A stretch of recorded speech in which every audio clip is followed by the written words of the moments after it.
The sharp metallic taste of a bad feeling filled my mouth. It was stronger than any scream could be. My fingers cold and not working, tried to open the car door. I wanted to get out of the tight, close space, but I was still. I was stuck by what I saw. David, my husband, his head was back. His lips were together with hers. Right there in our car, under the bright lights of the parking garage, she was very young.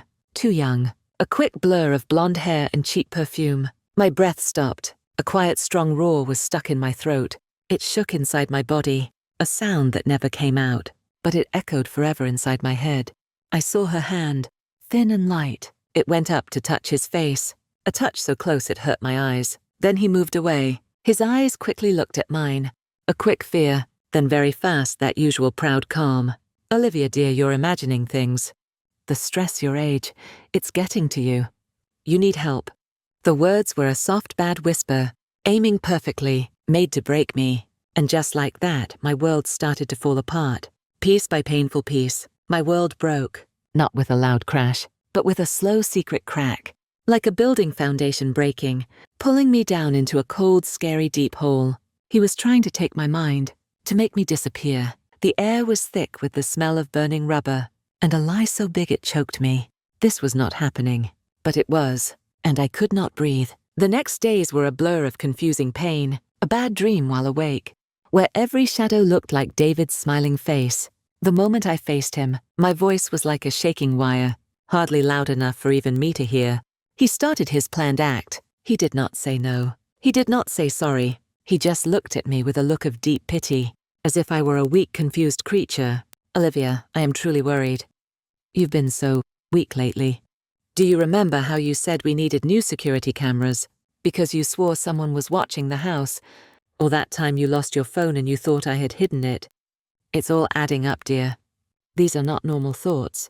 His words with fake worry were like a spoken drug, meant to make me quiet, while also twisting the knife. He spoke of patterns and nervous problems, making up a fake health story, weaving it into a story so real it almost made me doubt my own mind. He had even brought out papers, thin printouts. I later knew they were quickly put together, made to look like mind tests, with unclear problems that meant I was imagining things. I've been talking to a doctor, Olivia, he had said, his voice full of fake kindness, just for your health. They agree that you need help. My head spun. Was it true? Was I really losing my mind? He was so believable, so calm, so clear. The man I had loved, shared a life with, was carefully building a case against me, using my pain as a weapon. He wanted to take away my mind, to make me doubt what I saw, and more importantly, to get full care of our child, to make me disappear from their life, as easily as he was making me disappear from his. The fear was a cold, strong hand around my heart.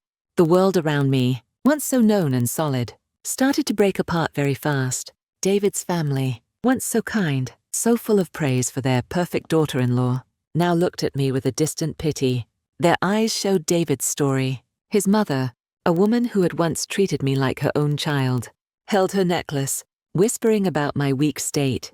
His sisters, once my good friends, now looked away. Their quiet talk stopped the moment I came into the room.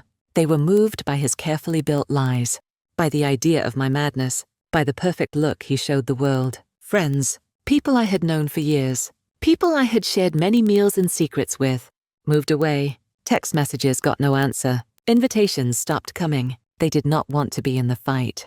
Or maybe, they simply believed David's story, finding it easier to believe the story of the unstable wife than to challenge the golden boy. I was completely, terribly alone. Like a person avoided in my own life.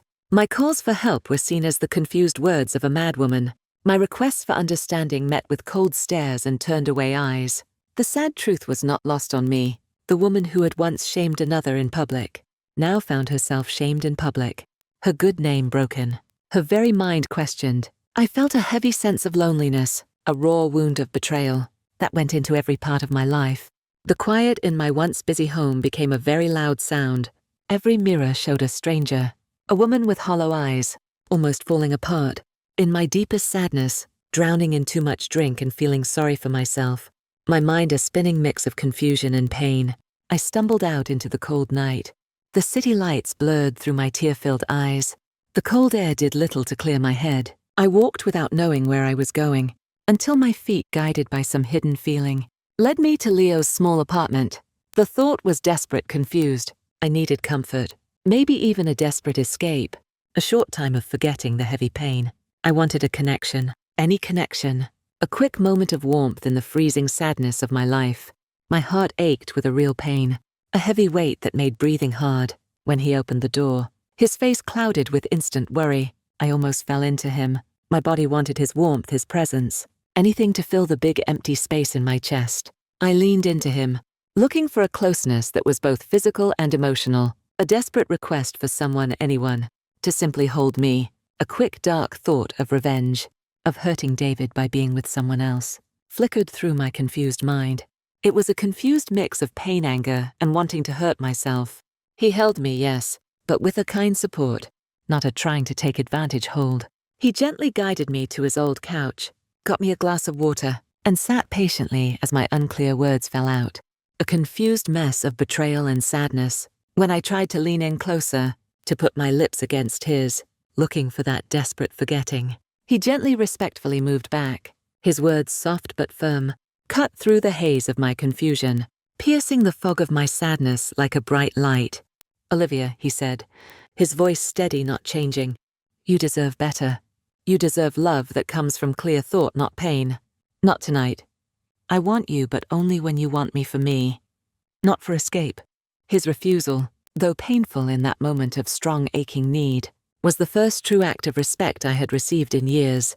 It was not about what he wanted, but what I truly needed.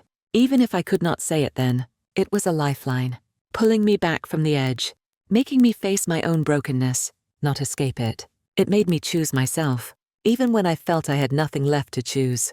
When the world had told me I was nothing, he did not use my weakness. He respected my possible strength. That night I slept on his couch, wrapped in a blanket he had given me. The quiet hum of his small apartment, a sharp difference to the echoing emptiness of my own home. A safe place in a wild storm. His words, and his strong belief in my true value, became the start of my slow, hard recovery. It was not a sudden, clear moment, a dramatic movie scene where everything made sense. It was a slow, painful climb out of the deep hole. The hangover the next morning was hard, but the clear thinking that followed was even more so. I began to heal, not just from David's betrayal, but from the years of not caring for myself and emotional abuse, the quiet wearing away of my self-worth. I started to put the pieces of myself back together, one painful step at a time, like putting together a broken picture, each piece showing a memory, a lost part of me. Patiently, carefully, I found professional help, found a therapist who listened without judging, who helped me untangle the knots of David's tricky words, who said my reality was true. She told me I was not crazy, that what I felt was a usual way of abuse. That approval, that simple proof that my feelings were real, was like a cool medicine on an open wound. As my mind became clear, as my emotional strength slowly came back, a cold, planned firmness began to grow inside me. The sadness went away, replaced by a strong, quiet decision. I would not be broken. I would not be quiet. I would not let him win. I pictured his proud face, his proud smile, the easy way he had tried to make me disappear, and a fierce right anger started under the surface. This was not about revenge in the loud, dramatic way. This was about fairness. This was about him paying for what he had done, not just to me, but to everyone he had tricked.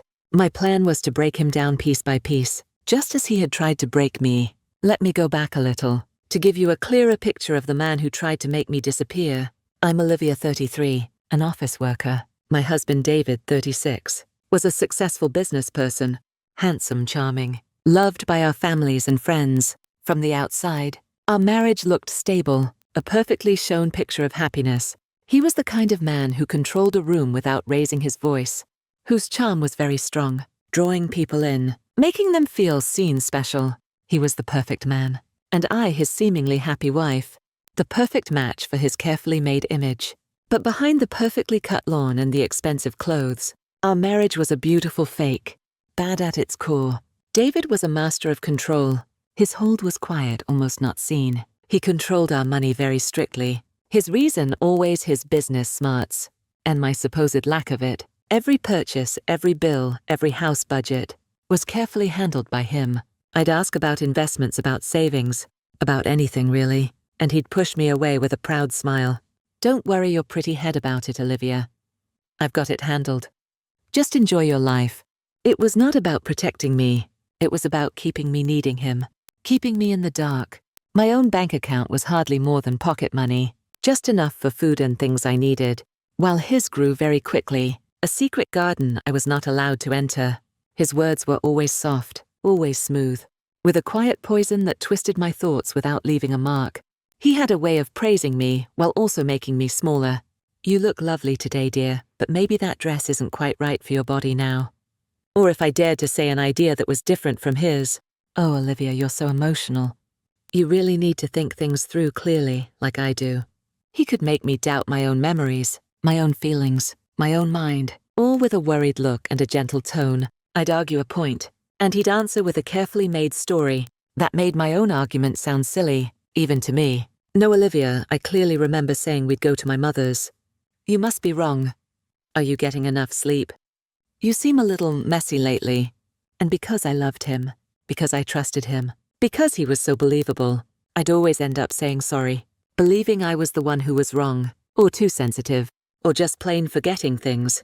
The bars of my fancy cage were not seen, but they were there, getting tighter with each passing year, each quiet dismissal, each hidden criticism, slowly without me knowing. Losing my song, my voice, my very self, the constant feeling of being wrong, left me feeling always unsure, questioning every feeling, every emotion. The breaks were quietly growing, secret under the surface of our perfect life. The breaking apart, as it often does in lives that look so perfectly made, began quietly, in an unexpected place, a small plain coffee shop near our home. It was my quiet escape, a safe place from the heavy greatness of my life, a place where I could pretend, for a few precious moments, to be just Olivia, not Mrs. David Thorne. I wanted to be unknown, for a space where I did not have to act the part of the perfect wife. One crisp autumn morning, the air carrying the smell of fallen leaves and fresh coffee, a usual routine was broken. I saw something that made me very angry. A young man, Leo, barely 23, was staying by the alley behind the shop, seemingly bothering the thin stray cats that gathered there, their thin bodies close together against the cold. Or so I thought. His movements were quick, almost rough, his voice low and rough, and the cats ran away at his approach, their tails down, their eyes wide with what I thought was fear, the sight of their sadness, together with the quiet problems of my own life, the unacknowledged helplessness I felt stuck in my marriage, flashed into a strong anger. I saw cruelty, clear and certain, and I reacted with the quick, unthinking anger of someone who believed they were doing good, finally able to show some control, even if it was over a situation that was not my own. I rushed home, my fingers shaking with a mix of anger and feeling I was right, as I typed a very harsh post on the local residents' forum. My heart beat fast with a sense of purpose I had not felt in years. I wrote what I had seen, painting Leo as a cruel youth, a danger to the weak animals, a bad mark on our otherwise perfect neighborhood. I described the dirty crying cats, the rough movements, the imagined fear in their eyes. The internet, as it tends to do, made my anger bigger, turning a personal seeing into a public show. A wave of strong disapproval came down on Leo and the coffee shop. People I knew, people I did not know, joined the group of critics, their online angry words raised high, their comments repeating my own anger. Animal abuser, bad. Shame on that cafe for employing him. The cafe, once busy, saw its customers leave quickly, a clear hit to their business. I felt a strange sense of happiness, a quick moment of power in a life where I felt more and more powerless, a short idea of control over something, anything. I was Olivia the protector, the voice of those who had no voice, or so I told myself, holding on to that weak sense of right authority. But then the world, in its endless wisdom, decided to make me humble. It has a way of doing that, doesn't it? When you're so sure of your own rightness, life has a way of pulling the rug out from under you. A few days later, just as I was leaving the coffee shop, head down, feeling a strange mix of lasting victory and worry, Leo came to me. His presence was quiet, almost unsure, a sharp difference to the storm I had made. I prepared myself for a big burst, for anger, for blame, but his eyes, surprisingly gentle, despite the public anger I had caused, held a quiet sadness, a depth that went against his youth. He did not yell, he did not blame. He did not even seem angry. He simply spoke, his voice low and steady, cutting through my ideas like a sharp knife. "Olivia," he began, his tone respectful, almost sorry. "I heard what you wrote. About the cats." My stomach tightened. "Yes," I said, my voice defensive, though my belief was already starting to shake in front of his calm manner. "I saw what you were doing. It was terrible." He did not argue. He simply explained, his words slow and measured, each one a heavy hit against the building of my feeling I was right. He told me he was not hurting the cats. He was caring for them. He was feeding them with food he bought with his own small money, a quiet sign of his kindness. He cared for their wounds with medicine he carried in his old backpack, fixing their scrapes and infections. He spent hours working to find them homes, a safe place from the hard streets, knocking on doors, calling shelters. "I know what it's like to be left alone," he explained, his voice softer now, almost a whisper. "I grew up in a children's home. No family, no one to care if you were hungry, if you were alone. I understand what it feels like to fully need the kindness of strangers, or not have it." He was using his small earnings from his part-time job at the coffee shop, a job that hardly covered his own needs, to make sure these forgotten animals had a chance, a small hope. He showed me photos on his phone, cats he had found homes for, pictures before and after their changes, from thin stray animals to healthy loved pets. He spoke of their names, their ways of acting, the small victories he valued. The shame that covered me was quick and very strong, a cold, bitter wave that left me trying to breathe. It was a truly humbling experience, a deep realization of my very big mistake. My face burned with shame, a hot redness that spread from my neck to my hair. But under it, a different feeling began to move, a deep sense of understanding, a seeing of shared weakness, and then surprisingly a growing respect. This young man with so little was giving so much, pouring his heart and small resources into creatures society had thrown away. He was a strong opposite to the empty richness of my own life, to the carefully made image of success that hid so much emptiness. He had a richness of spirit that my rich world often lacked, a true kindness that shone like a bright light in my growing dark life. We started talking after that, first carefully, with the awkwardness of two people who had met under such difficult times. I offered a quiet apology, which he accepted with a quiet nod. No hint of anger in his eyes. Then slowly, with a growing ease that surprised us both, our talks became deeper. He listened, truly listened, to my confused worries about my marriage, my loneliness, my growing feeling of being choked. He never judged, never offered easy words, never tried to fix me. He simply understood my pain, a rare and valuable gift. In a world where my feelings were constantly dismissed, where my every worry was pushed aside by David as thinking too much or being too dramatic, Leo did not just listen, he watched. He noticed the quiet change in my way of acting, the tiredness in my eyes that even I tried to hide. He would offer small important gestures, a perfectly made coffee waiting for me when I came, remembering my order without me saying a word, a small hand-drawn picture of one of his rescued cats, tucked into my usual takeaway bag, a quiet message of warmth. He once gave me a tiny smooth river stone he'd found, telling me it was for staying calm, for when I felt too much. "It's just a rock, Olivia," he'd said with a gentle smile. "But sometimes holding something solid can help you remember what's real." These were not grand expensive gifts like David would give, always a diamond, an expensive bag, something to show off, but quiet, thoughtful tokens that spoke directly to my soul, to the person I was, not the image I had to show. He encouraged me to care for myself, to take breaks, to find moments of peace. "You look tired, Olivia," he'd say, a true worry in his voice. "Make sure you rest. You deserve it." No one had said that to me in years, despite the big age difference, a big gap that would usually stop such a connection. Leo treated me with a strong respect that David had long since stopped showing. David saw me as an extension of his ego, a pretty extra piece, a possession to be polished and shown. Leo saw me as a person with thoughts, feelings, and a quiet desperation. He understood the deep emptiness that had grown in my increasingly cold marriage, an emptiness David either could not or would not see, or maybe simply did not care to know. He filled an empty space I had not even known was there, simply by being present, by being kind, by offering true connection. He became my trusted friend, my anchor in a sea of emotional trouble, a quiet port in the storm. I was deeply drawn to him, to his quiet strength and deep kindness. My heart, long quiet, began to move with an unfamiliar warmth, a small flicker of something like hope. But I always kept a boundary, a wall built of guilt and duty, the thought of my young child, the weight of what society expected, the fear of public shame.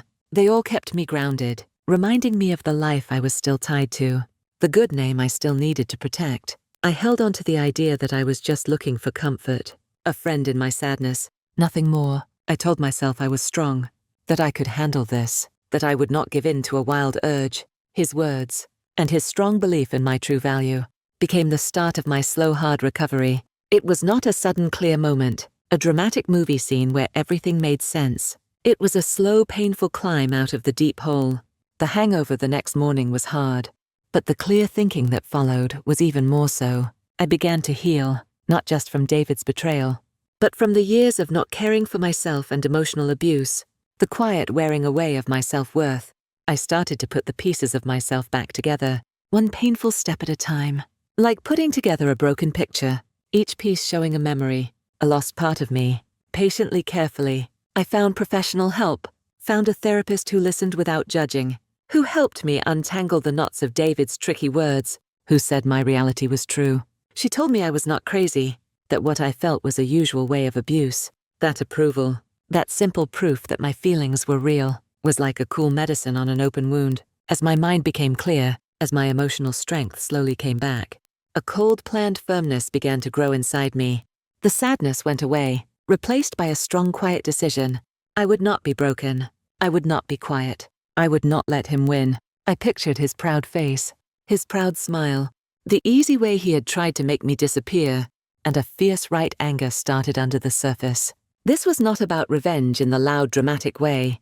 This was about fairness. This was about him paying for what he had done, not just to me, but to everyone he had tricked. My plan was to break him down piece by piece, just as he had tried to break me. I started to check things, quietly, very carefully. With the exactness of a doctor, I became like a ghost in my own home, moving silently, watching everything. Every casual remark David had made, every seemingly innocent paper left on his desk, every quick touch on his phone, became a clue, a thread in a twisted web. I started with his schedule, checking it against credit card statements.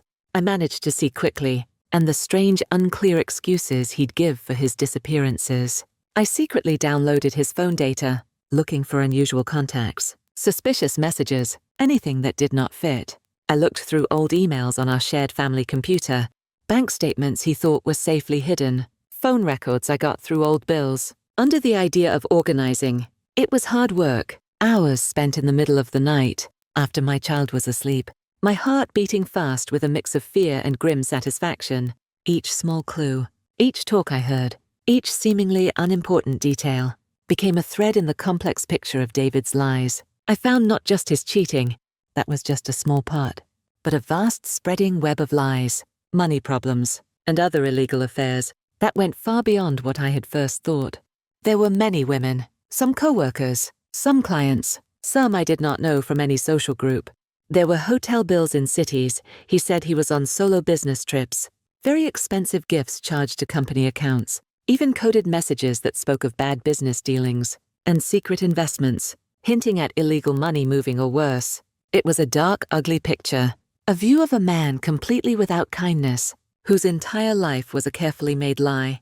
But seeing it clearly, without the filter of my own emotional trouble, without the fog of his tricks, made me strong. It gave me a weapon, not of revenge in the emotional way, but of truth. Clear, undeniable truth. I did not face him directly. There was no need for a dramatic fight, no satisfaction to be gained from his public shame by me.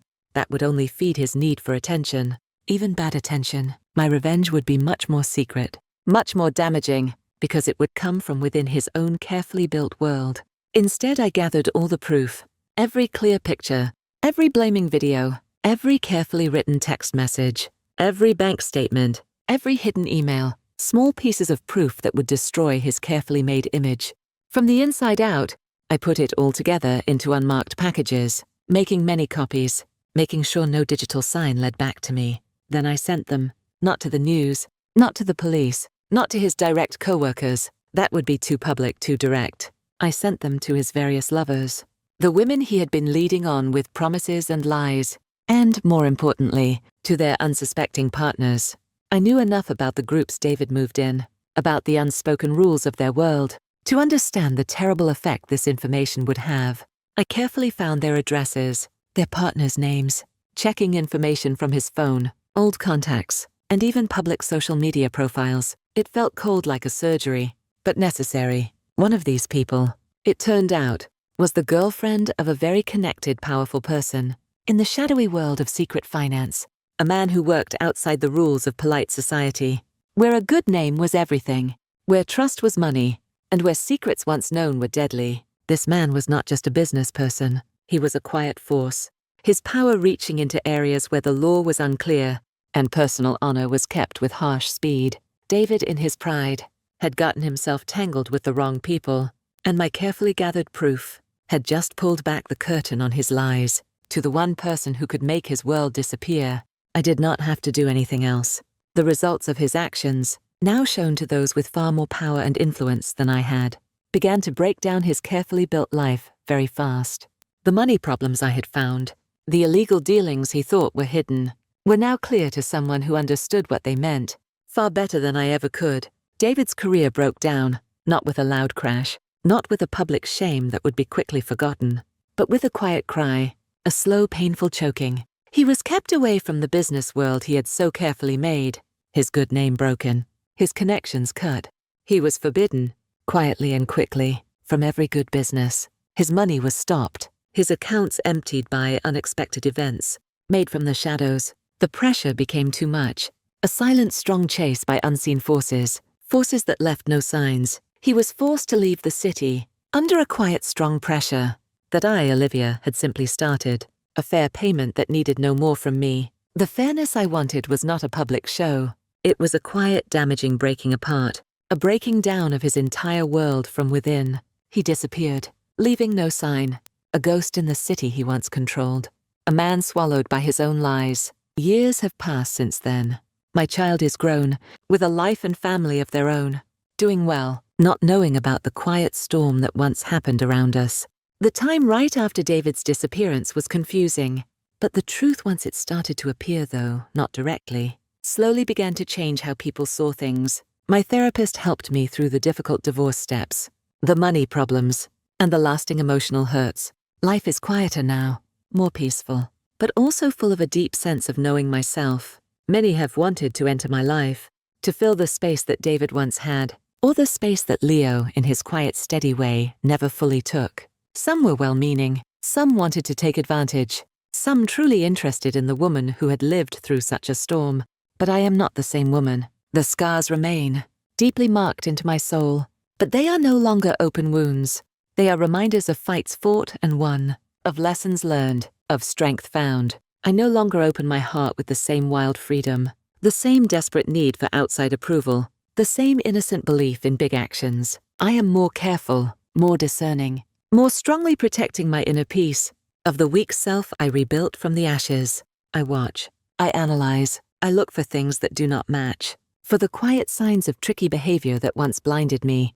My gut feeling, long kept down, is now my sharpest tool. Leo, now a successful architect, a man of quiet strength and deep honesty, remains a constant quiet presence in my life. He is my steady friend, my trusted friend, my soulmate in a way that goes beyond usual romance, a bond made in shared weakness and strong respect. He never pushed, never asked, never tried to define our relationship by social rules. He simply waited and continued to be the kind, respectful man he always was, a light in my darkest hours. He understands the space I need, the time it takes to truly heal and trust again. And now, after all these years, after falling to the very bottom and climbing my way back, after learning the painful lessons of self-worth and true connection,